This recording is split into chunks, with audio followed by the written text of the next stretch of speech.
Hi guys, welcome again in Mohsina classes. मैं कमर तो आपके सामने लेके आ गया हूँ इंडियन लॉजिक को। ठीक है, तो बेसिकली ये जो टॉपिक हम करने जा रहे हैं इंडियन लॉजिक, हमने सब पढ़ लिया, सारे टॉपिक्स पढ़ लिए हैं। अब मैंने ये किया है कि एनटीए नेट दिसंबर 2019 में जितने भी क्वेश्चंस आए थे उन सारे क्वेश्चंस को मैं सॉल्व करा रहा हूँ। किसी और चैनल पे आपको नहीं मिलेगा और मैं हर क्वेश्चन को समझाऊँगा अच्छे से, और बाकी जहाँ भी डाउट होगा वो आप कमेंट में पूछ सकते हो। ठीक है, तो हम शुरू करते हैं इसको। तो सबसे पहला क्वेश्चन जो आपके सामने आ रहा है वो है, which one of the following is signified by the term hetu, यानी हेतु क्या है। ठीक है, तो पहले हमें एक चीज़ पता होनी चाहिए, जो आपका हेतु है उसका मतलब क्या होता है। उसका मतलब होता है मिडिल टर्म। ठीक है, हेतु क्या है, मिडिल टर्म है। और मिडिल टर्म या हेतु क्या करता है, रीज़न देता है। ठीक है, जैसे कि एग्जांपल के तौर पे पहाड़ पे धुआं है। ठीक है, इस धुआं से हमने अनुमान लगाया कि धुआं है, तो उसका मतलब क्या है, पहाड़ पे आग लगी हुई है। ओके, तो ये धुआं हमें रीज़न देता है किस चीज़ का, आग का। ओके, तो ये हेतु है। तो फाइनली हेतु क्या करता है, आपको रीज़न देता है। तो फर्स्ट का आंसर क्या हो जाएगा, सेकंड यानी बी। आगे बढ़ जाते हैं हम लोग। अब देखिए, तीन टर्म होता है। ठीक है, मेजर टर्म जो होता है वो होता है साध्य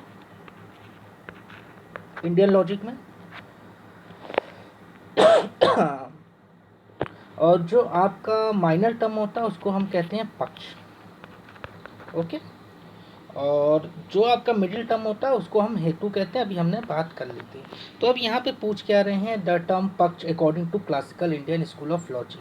तो पक्ष को पूछ रहे हैं, पक्ष। तो पक्ष क्या है, पक्ष आपका माइनर टर्म है। ठीक है, मैंने तीनों बता दिया आपको कि जो मिडिल टर्म है हेतु हो गया, मेजर टर्म साध हो गया, और पक्ष जो है माइनर टर्म हो गया। तो आंसर क्या हो जाएगा, थर्ड हो जाएगा इसका। आगे बढ़ते हैं। अब देखिए यहाँ पे क्या पूछ रहे हैं आपसे, डिटर्मिनेंट और इनडिटरमाइन। तो ये दोनों किसका पार्ट है, डिटरमाइन और इनडिटरमाइन। ये पार्ट आएगा आपका परसेप्शन में। ठीक है, और बहुत डिटेल में आपको समझना है सारे कॉन्सेप्ट को, तो प्ले लिस्ट पे जाइए इसके आप, और वहाँ पे आपको इंडियन लॉजिक में ये सब कुछ मिल जाएगा डिटेल में, और बाकी मैं यहाँ समझाई दे रहा हूँ।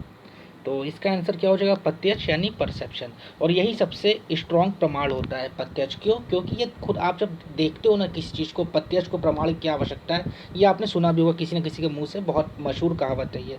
तो ये सबसे स्ट्रॉन्ग प्रमाण होता है प्रत्यक्ष, जिसे इंग्लिश में हम क्या कहते हैं, परसेप्शन कहते हैं। तो तीसरे का आंसर बी हो जाएगा। आगे बढ़ते हैं। तो यहाँ पे एक क्वेश्चन आपके सामने आ गया है कि एजम्पशन ऑफ ए अनपर्सीव फैक्ट। देखिए, दो फैक्ट यहाँ पे दिया, परसीव जिसको आप देख रहे हो और अनपर्सीव जिसको आप नहीं देख रहे हो। तो आप एज्यूम कर रहे हो कुछ अनपर्सीव फैक्ट को, किसके बेस पे, दो परसीव फैक्ट के बेस पे। ठीक है, तो मैंने बताया हुआ अपने वीडियो के अंदर कि जब आप नोन से अननोन पे जाते हो उसको हम क्या कहते हैं, अर्थपति कहते हैं। इसका एग्जाम्पल ही मैंने दिया था। ठीक है, मैं दोबारा दे देता हूँ आपको। देवदत्त मोटा है, दिन में नहीं खाता। ये दोनों फैक्ट हमें पता है, देवदत्त मोटा है और देवदत्त दिन में नहीं खाता। इससे हमने क्या कंक्लूड किया, या फिर हम कहाँ पे पहुँचे, किस अननोन फैक्ट पे पहुँचे कि दिन में नहीं खाता, तो उसका मतलब क्या है, देवदत्त रात को खाता होगा। तो यही बात यहाँ पे बोल रहा है, junction of an unperceive fact in order to reconcile the apparently inconsistent perceive fact. यानी परसीव फैक्ट तक आपको पहुँचना है, यानी नोन से अननोन में पहुँचना है। तो ये क्या हो गया आपका, अर्थपति, जिसको हम इम्प्लीकेशन भी कहते हैं इंग्लिश में। आगे बढ़ जाते हैं हम लोग पाँचवें क्वेश्चन पे। Which of the following is not correct with reference to anumana. ठीक है, अनुमना के रेफरेंस में कौन सा सही नहीं है। ठीक है, अनुमना को इंग्लिश में क्या कहते हैं, इन्फरेंस कहते हैं। ठीक है, लिंगा साधा इज अ मिडिल टर्म। अच्छा, इसको अभी छोड़ देते हैं एक मिनट के लिए, फिर समझाता हूँ मैं आपको आगे। पक्ष इज अ माइनर टर्म, अभी मैंने बताया था, हाँ पक्ष माइनर टर्म है। ठीक है, साध इज अ मेजर टर्म, मैंने बता दिया साध मेजर टर्म है।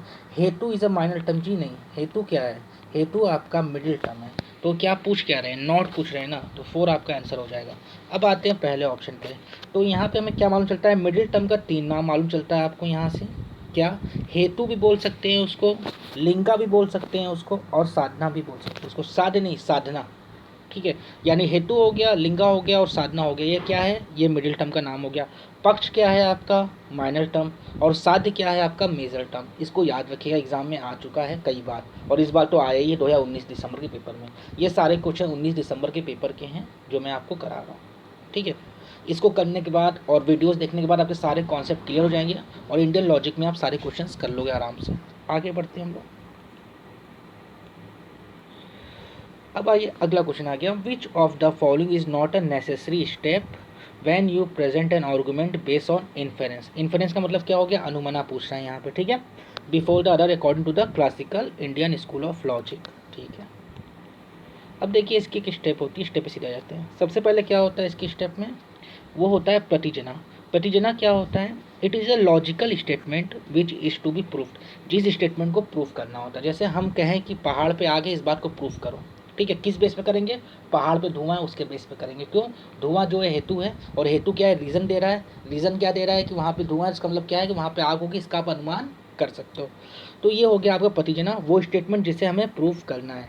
हेतु यानी रीज़न हमने बात कर ली, इसको हम मिडिल टर्म भी कहते हैं हेतु को। उदाहरणा यानी example, universal concomitance together with example, ठीक है।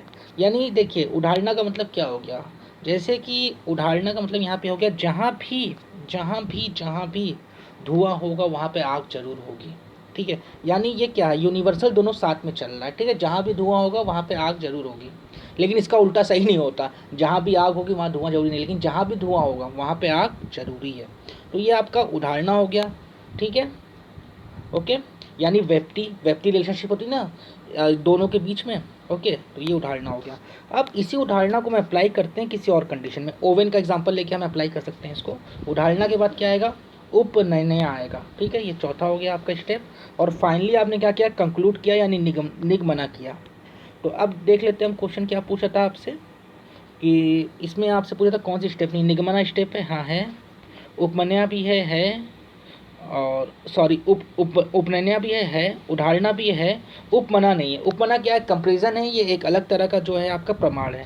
तो पूछ क्या रहा है, when you present argument other according to, एक मिनट, नॉट पूछ रहा है ना आपसे, नॉट पूछ रहा है, ठीक है। तो आंसर आपका क्या हो जाएगा, आंसर आपका हो जाएगा उपमना, ठीक है। दूसरा आगे बढ़ते हैं हम लोग, which of the following pramana is use to classical Indian school of logic to prove the existence of God. बहुत इंटरेस्टिंग क्वेश्चन है, ठीक है। इसमें से कौन सा प्रमाण हम यूज़ करेंगे ये साबित करने के लिए ईश्वर है, ठीक है, ईश्वर, अल्लाह, गॉड, कौन सी लॉजिक इसमें से हम प्रूफ करेंगे, किसके थ्रू प्रूफ करेंगे। परसेप्शन से तो आप कर नहीं सकते हो, क्यों, क्योंकि परसेप्शन में जो आप देखोगे उसे ही बिलीव करोगे, तो परसेप्शन कभी नहीं हो सकता, नहीं हो सकता सर।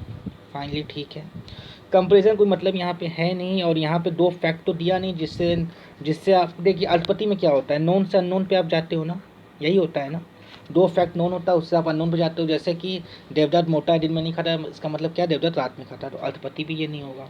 तो ये हो क्या सकता है, ये अनुमान नहीं हो सकता है। यहाँ पे आप अनुमान लगा सकते हो, अनुमान कैसे लगाओगे, किसी व्यक्ति के बेस पे लगा सकते हो यहाँ पे अनुमान। इंटरेस्टिंग क्वेश्चन था, थोड़ा कॉमन सेंस लगाते हैं आंसर मिल जाता है एग्जाम हॉल में आपको। आगे चलते हैं हम लोग, the distinction between the laukika and alaukika. देखिए लौकिका अलौकिका जो होता है ये भी परसेप्शन का पार्ट है, ठीक है। और आप वीडियो में देखोगे तो परसेप्शन बहुत अच्छे से मैंने बताया हुआ है, वहाँ पे आप देख सकते हो इसको, बहुत ही ईजी है, सिर्फ इसका डिस्टिंक्शन से पूछता है बेसिकली, पूरा चार्ट बना के मैंने समझाया हुआ है इसको। तो आंसर क्या हो जाएगा इसका, प्रत्यक्ष हो जाएगा, यानी 8 का थर्ड हो जाएगा। आगे बढ़ते हैं हम लोग, according to the classic school of logic what is the correct sequence. देखिए फिर सीक्वेंस पूछ लिया आपसे ना, अनुमना की, अभी मैंने पहले कराया हुआ है, इसकी सीक्वेंस क्या क्या होती है। सबसे पहले क्या आता है, प्रतिजना आता है, ठीक है, जिस स्टेटमेंट को हमें प्रूफ करना होता है। फिर हेतु यानी रीज़न, उदाहरणा यानी एग्जाम्पल, उपनया यानी एप्लीकेशन, और निगमा मतलब कंक्लूजन। तो यही आपकी स्टेप थी जो मैंने अभी पहले कराया है, यही आपका आंसर हो जाएगा।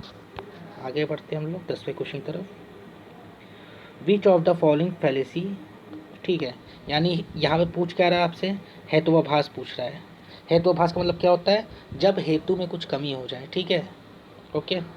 तो फेलिसियस हेतु middle term is not uniformity, uniformity की बात कर रहा है। देखिए जो आपका हेतु होता है ना, उसका यूनिफॉर्मिटी मतलब क्या है, उसका सिर्फ और सिर्फ संबंध किससे होना चाहिए, मेजर टर्म से, और उसके अलावा किसी और से संबंध उसका नहीं हो सकता, ठीक है। तो ये जो आपका है इसका आंसर है व्यभिचारा, ठीक है, व्यभिचार, आंसर तो बी हो जाएगा, ठीक है। इसको समझते हैं थोड़ा सा हम लोग, कि ऑल ब्राह्मण वियर जनेऊ, ठीक है, जनेऊ सारे ब्राह्मण वियर करते हैं, ठीक है, अच्छी बात है, ओके फाइन।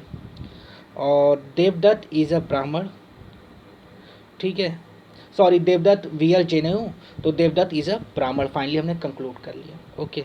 तो यहाँ पे देखिए अब मसला क्या आ रहा है कि जनेऊ जो आपका है वो है हेतु, यानी रीज़न। जेन्यू पहनने से ही कोई ब्राह्मण हो रहा है, ये यही बोलना चाह रहे हैं, तो डेट्स वाई ये रीज़न हो गया इस बात का। ओके फाइन, यहाँ तक बात समझ में आ गई हो आपकी। लेकिन जेनेऊ क्या सिर्फ ब्राह्मण पहनते हैं? जी नहीं, हिंदू सभ्यता के हिसाब से जो जेनेऊ है वो क्षत्रिय पहन सकते हैं। यानी यहाँ पे हेतु का संबंध जो है एक से ज़्यादा, फिर से मैं कह रहा हूँ, यहाँ पे हेतु का संबंध जो है एक से ज़्यादा जो आपका साध है उसके साथ है, ठीक है। यानी ब्राह्मण के अलावा क्षत्रिय के साथ भी है। डेट्स वाई ये क्या है, ये व्यभिचारी है यहाँ पे, ठीक है। तो ये आपका जो हेतुआभास हो गया वो हो गया व्यभिचारी हेतुआभास, यानी आंसर इसका बी हो गया, ठीक है। ऐसे इसको लिखते इस तरह स्वभिकारा, लेकिन ये होता क्या है, व्यभिचारी। ओके, आई थिंक समझ में आ गया हो आपको। 10 का आंसर बी हो जाएगा आपका। आगे चलते हैं हम लोग। और एक वीडियो भी पड़ा हुआ है जो अभी मैंने अनलिस्टेड किया है, मैं उसको लिस्टेड में कर दूंगा, ठीक है। तो वहाँ पे आप देख सकते हो हेतुआभास को अच्छे से, और हेतुआभास का एक पुराना वीडियो पड़ा है उसको भी आप देख सकते हो। Consider the given example of anumana, यहाँ पे अनुमना का एग्जाम्पल है। Okay, the mountain is fiery, mountain पे आग है, यानी स्टेटमेंट है, यानी पतजनी है जिसे हमें प्रूफ करना है। बिकॉज इट हैज़ स्मोक, क्यों? क्योंकि धुआं है, और जहाँ पे धुआं होगा वहाँ पे आग होगी, ये हमें पता है। Whenever there is a smoke there is fire, जहाँ भी स्मोक होगी वहाँ पे फायर होगा, ठीक है।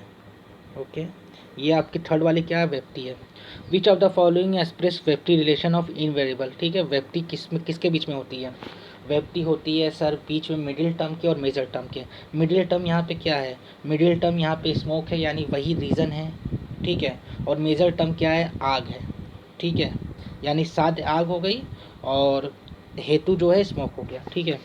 तो आंसर देख लेते हैं। The relationship of invariable combination between mountain and fire, बिल्कुल नहीं सर, ये नहीं हो सकता। The relation of invariable between the mountain and smoke, ये भी नहीं हो सकता। The relationship of invariable concomitance between fire and smoke, यही होगा। जी सर, यही होगा। आंसर नंबर 3 हो जाएगा, ठीक है।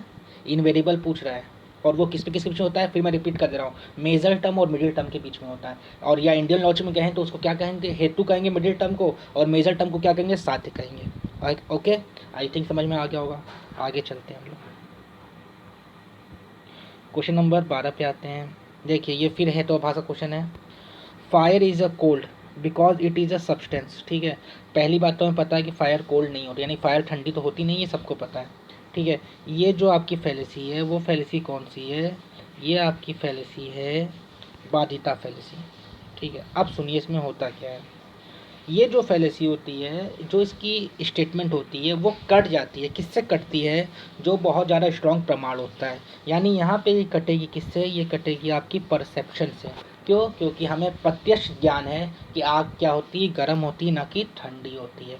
ओके, तो डेट्स वाई ये क्या है आपका? बाधिता फैलेसी है, या कह सकते हैं बाधिता हेतुआभास है। तो आंसर इसका बी हो जाएगा। ओके, आगे बढ़ जाते हैं हम लोग। और ये इसका वीडियो पड़ा हुआ है हेतुआभास का, आप देख सकते हो। एक वीडियो मैंने और बनाया है, जो मैंने बनाया सिर्फ अपने क्लास के लिए, उसको भी मैं आगे जाके पब्लिक कर दूंगा। आगे बढ़ते हैं।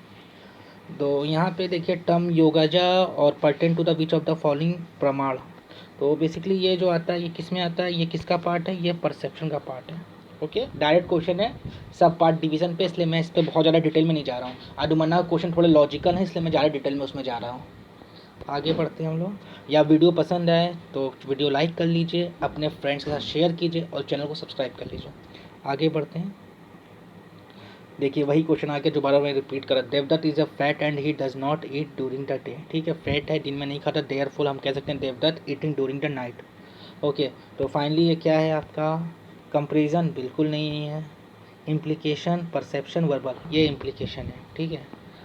ओके, अल्पपति को इम्प्लीकेशन भी कहते हैं, तो आंसर इसका बी हो जाएगा। परसेप्शन को प्रत्यक्ष कहते हैं। ओके, अगला क्वेश्चन पे आते हैं हम लोग। विच one of the following is signified by the उदाहरणा, उदाहरणा की बात हो रही है ना, ठीक है। रीज़न जो होता है क्या होता है? हेतु होता है, कट गया। और ये प्रूफ भी नहीं होता। प्रूफ जो होता है पंतजलि होता है, जो मैंने बताया था पहला स्टेप इसके अंदर, ठीक है। तो ये क्या होता है साहब? ये होता है यूनिवर्सल प्रीपोजिशन अलॉन्ग विद स्टेंस। स्टेंस का मतलब यहाँ पे एग्जांपल से, ठीक है। यूनिवर्सल प्रीपोजिशन की बात क्या होगी यहाँ पे? जहाँ भी धुआं है वहाँ पे आग होगी। ओके, तो ये क्या होगा? यूनिवर्सल प्रीपोजिशन होगा। दोनों के बीच में क्या संबंध है? यूनिवर्सल संबंध है। ओके, और विथ स्टेंस मतलब क्या होगा? एग्जाम्पल दे सकते हैं आप ओवन का। तो ये हो गया आपका आंसर डी इसका। ये आपके 15 क्वेश्चन थे। इसके अलावा 3 क्वेश्चन और आए थे दिसंबर 2019 के पेपर में, जो मैंने दूसरे जगह पे सॉल्व करवा दिया है, जो कि मैं पेपर के सेट भी सॉल्व करवा रहा हूँ। ठीक है, इतने अच्छे से, इतने ज़्यादा कॉन्सेप्चुअल वे में कोई आपको नहीं बताने वाला है। ठीक है, लोग किताब उठाते हैं, उसी से छाप देते हैं, कॉन्सेप्ट समझाते नहीं हैं। यहाँ आपको सब कुछ मिलेगा। बस आपको करना क्या है, चैनल सब्सक्राइब करना है, वीडियो लाइक करना है, और वीडियो पसंद है तभी लाइक करिएगा, और वीडियो को अपने फ्रेंड्स के साथ शेयर करना है। Bye, take care.